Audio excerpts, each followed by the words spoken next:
জীবনযাপন করুন, do something, কিছু একটা করেন যেন আপনি বুক ফুলে বলতে পারেন যে আমি কিছু করেছি, আমি কিছু একটা করেছি, আমি জাতির জন্য, মানুষের জন্য, উম্মার জন্য, দেশের জন্য কিছু একটা করেছি। এটা আপনার করা লাগবে।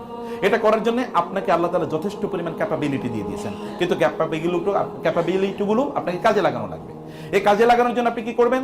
You should start your work early to rise and early to bed, makes a man healthy, তাই না? এটা তো আমরা ছোটবেলায় পড়ে এসেছি। আপনি যদি একটু আগে ঘুমিয়ে পড়েন, একটু আগে যদি ঘুম থেকে ওঠেন, তাহলে আপনি হেলদি হবেন, ওয়েলদি হবেন, ওয়াইজ হবেন। আপনার কাজ আপনি কখন শুরু করেন বলেন? আজকে আপনারা বলেন তো, সকাল থেকে কাজ শুরু করেছেন এরকম কয়জন আছেন? ফজর পড়েছেন কয়জন আছেন? আচ্ছা, ফজরে হাত তোলে, আমি তোলাইতে চাই না, নাহলে অন্যরা লজ্জা পাবে। ফজরের পরে কাজ শুরু করেছেন, সূর্য ওঠার আগে কাজ শুরু করেছেন কয়জন বলেন? একজন শুরু করছেন। সূর্য ওঠার আগে আপনি কাজ শুরু করেন নাই, আর আপনি চিন্তা করছেন আপনি ধনী হবেন। এটা তো মানে অ্যাবসলিউট ইম্পসিবল। আপনি যদি বলেন আমি এখন লাভ দিয়ে আকাশে উঠে যাব, এটা যেরকম, এটা এরকম বক্তব্য। আপনি বলেন তো, এই যে এলন মাস্কের কথা বলছি, আপনি গুগলে সার্চ করেন ও কখন তার সকাল শুরু করে। আপনার টিম কুকের তার সার্চ দেখেন কয়টায় তার সকাল শুরু করে, তার দিনের কাজ কখন শুরু করে। আচ্ছা, অ্যাপলের স্টিভ জবস আপনি জিজ্ঞেস করেন যে, অথবা ওয়ারেন বাফেটের যে সবচেয়ে বড় ইনভেস্টমেন্ট কোম্পানি, আপনি ওদেরকে জিজ্ঞেস করেন যে, গুগলকে জিজ্ঞেস করেন যে তিনি তার, অথবা চ্যাট জিপিটিকে জিজ্ঞেস করেন যে সে তার দিন কখন শুরু করে। আপনি দেখেন সূর্য ওঠার 2 ঘন্টা, 2.5 ঘন্টা, 1.5 ঘন্টা আগে।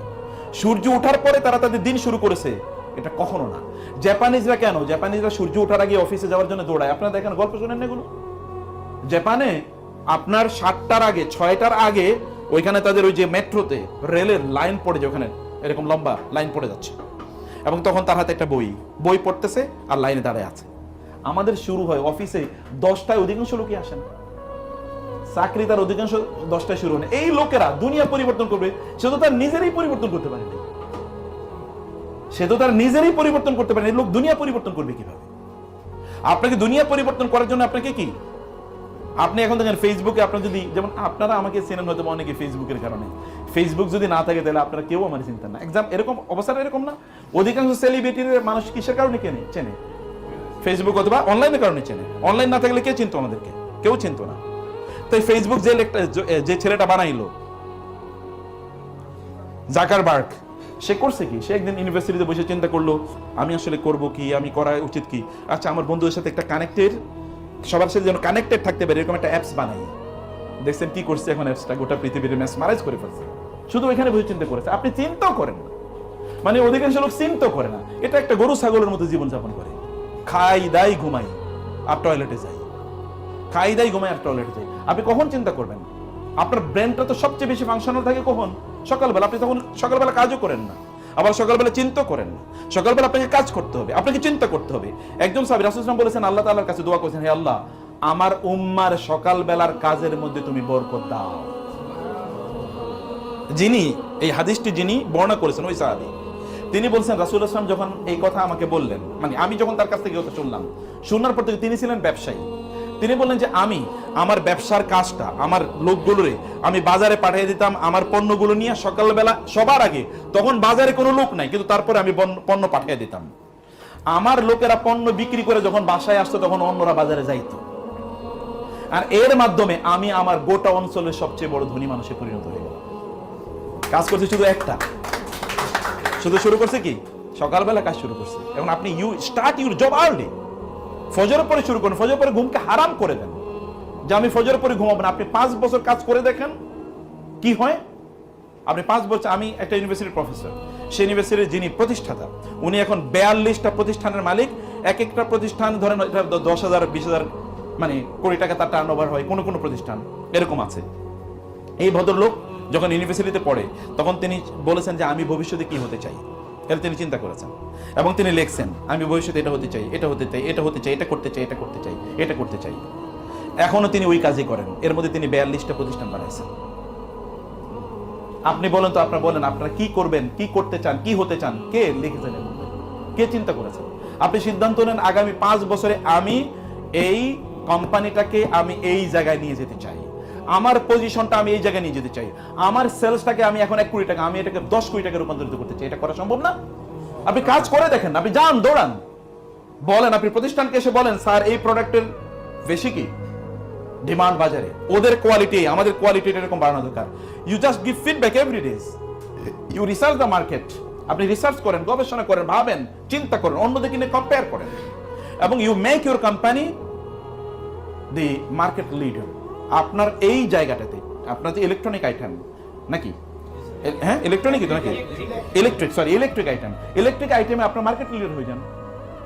আমাদের চোখের সামনে তো কত বড় কোম্পানি ছোট থেকে বড় হয়ে গেছে, কোম্পানিকে বড় হয়ে শুরু করে নাকি, ছোট যেগুলো এগুলো বড় হয়, যেগুলো বড় হয়ে শুরু করে এগুলো কি কোনোদিন, যেমন ধরেন গাছ হয় কি থেকে, গাছ থেকে গাছ হয় কি থেকে, বীজ থেকে না, বিশাল একটা গাছ, বড় গাছ আইনা যদি রোপণ করা হয় তাহলে এটা গাছ হবে, আর এটা কয়েকদিন পরে মরে যাবে। আপনি বড় একটা গাছ আইনা এক জায়গা থেকে এনে আরেক জায়গায় রোপণ করলেন, এটা বাঁচবে? কিন্তু একটা বীজ বপন করলেন, এটা কি, এটাই গাছ হয়, এটাই বাঁচবে। অতএব বীজ বপন করতে হয়। একটা প্রতিষ্ঠান যখন বীজ বপন করেছে, চলেন না কাজ করি, সবাই মিলে কাজ করি, ফাঁকি আপনি কাউরে দেন না। আসলে ফাঁকি দিচ্ছেন আপনি নিজে, বুঝেন না হয়তো আপনি।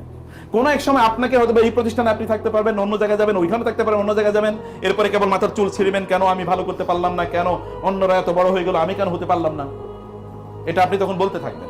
আমাদের জীবনে একটা গল্প বলে আমি লাস্ট এটা শেষ করে দিচ্ছি।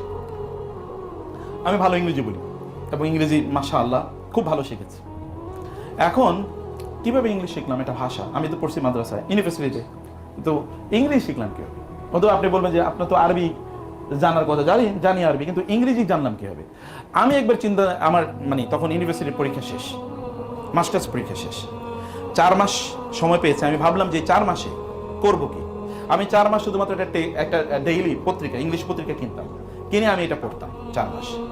4 মাসের পরে আমি দেখলাম আমার ইংরেজির লেভেল এই জায়গায় গিয়েছে, যারা আমার সামনে ইংরেজি বলার জন্য বসে তারা একটু একটু কিছু করে তারা একটু স্ট্যান্ড হয়ে যায়, যে না ঠিক আছে আর ইংরেজি বলবো না, সাথে বাংলাই বলি। 4 মাস পরে ইন্টারভিউ হলো একটা ইউনিভার্সিটিতে, তখন প্রাইভেট ইউনিভার্সিটি, এটা ওই যে ভাই যে কথা বলছেন ইন্টারন্যাশনাল ইসলামিক ইউনিভার্সিটি, এটা ঢাকা ক্যাম্পাস। এখানে ইন্টারভিউ হলো, ওইখানে আমি ইন্টারভিউতে জয়েন করলাম।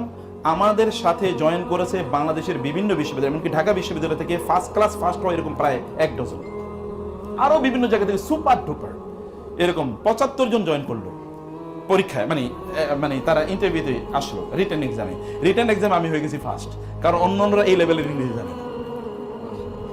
এরপরে কি হলো, ভাইবাতে কেউ কাছাকাছি বসতে পারে না, আমি ভাইবাতেও ফার্স্ট, রিটেনও ফার্স্ট। কি করছি, কেবল 4 মাস কাজ করেছি আর কিছু, এবং still I am enjoying the benefits of that 4 months.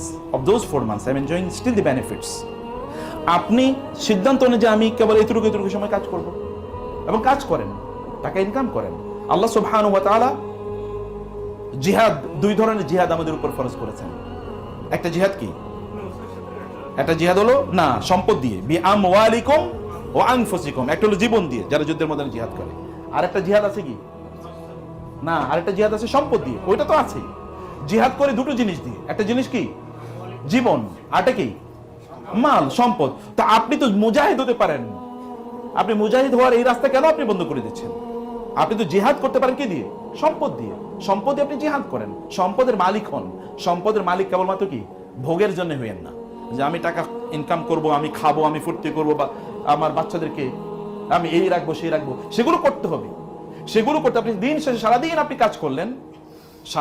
কাজ করলেন, এই কাজ করার কারণে আপনার পায়ে ব্যথা হলো, আপনার হাতে বিভিন্ন যে গোটা উঠে গেল, এই হাতটা আল্লাহ সুবহানাহু ওয়া তাআলার কাছে ওই ব্যক্তির হাতের চেয়ে অনেক অনেক বেশি উত্তম, যে ব্যক্তি কেবলমাত্র সবসময় বই নিয়ে বসে আছে পড়তেছে, তার চেয়ে অনেক অনেক বেশি উত্তম। কারণ আপনি কি এই হাত দিয়ে আয় ইনকাম করছেন, হালাল পথে ইনকাম করছেন, আপনি অন্যদের ইনকাম রিজিকের ব্যবস্থা করে দিচ্ছেন, আল্লাহ তাআলা আপনার মাধ্যমে অন্যদের রিজিকের ব্যবস্থা করে দিচ্ছেন। আপনি কাজ করেন। ইয়াং ম্যান, আপনারা কেন কাজ করবেন না? আপনি সকালবেলা শুয়ে থাকেন কিভাবে? আপনি জব তো করবেন 3-4টা, একটা এক্সাম্পল বলছি। অথবা আপনাকে বলতে হবে যে আমার কোম্পানিতে আমার চেয়ে পারফরমেন্স কেউ বেশি দেখাতে পারবে না, ফাস্তাবিকুল খায়রাত, ভালো কাজে প্রতিযোগিতা করে, এই কাজে প্রতিযোগিতা করেন। আপনার মোবাইল ইন্টারনেট থাকে, মোবাইল আপনি ফেসবুকে তাকিয়ে থাকেন কি কারণে? কারে দেখেন আপনি? আরেকজনের জিনিস দেখে আপনার লাভ কি? অমুকের পোস্ট দেখে আপনি লাইক দিলেন, কমেন্ট দিলেন, মানে কি? এগুলো স্টুপিডিটি। অমুকের পোস্ট দেখে আপনার লাইক কমেন্ট দেওয়ার দরকার কি? আপনি যদি সেখানে এডুকেশনাল কোনো কিছু থাকে সেটা ভিন্ন কথা। আপনি এরপরে কেবল ফেসবুক টিপাচ্ছেন, কি কারণে টিপাচ্ছেন আপনি জানেন না, আপনার দিন শেষ, কোনো কাজই হলো না। দিন শেষে আপনি দুনিয়া তো লাঞ্ছিত অপমানিত, আখেরাত লাঞ্ছিত অপমানিত। বিয়ে শাদী করতে পারবেন না, ইয়াং জেনারেশন মানে কি? কেন আপনি বিয়ে করবেন?